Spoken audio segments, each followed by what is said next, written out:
বারাণসী হচ্ছে একটা স্পিরিচুয়াল জায়গা, একটা আধ্যাত্মিকতার জায়গা। আর মহাদেবের ত্রিশূলের আগায় এই বারাণসী অবস্থিত।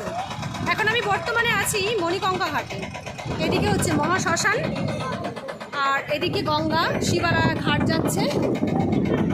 প্রচুর দর্শনার্থী নৌকার বোটে চড়ে শিবালা ঘাটের দিকে যাচ্ছে। আর কাশী বিশ্বনাথ মন্দির রয়েছে ঠিক এই মণিকঙ্কা ঘাটের পেছনে।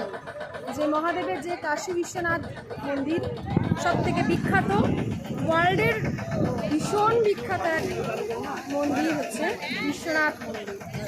সেই মণিকঙ্কা ঘাটেই এখন আমি রয়েছি।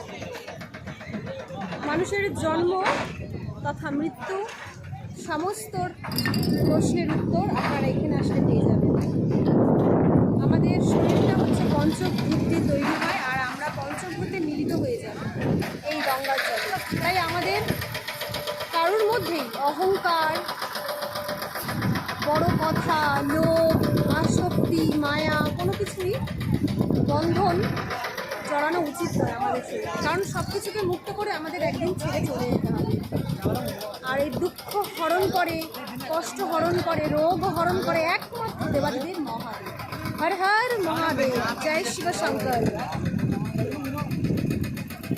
ওম নমঃ শিবায়, ওম নমঃ শিবায়। প্রচুর দর্শনার্থী এসছে কেরালা, কর্ণাটক, ব্যাঙ্গালোর, সাউথ থেকে ভীষণ অনেক মানুষ আসে। বেঙ্গল থেকে আমরা এসছি। দারুণ দৃশ্য।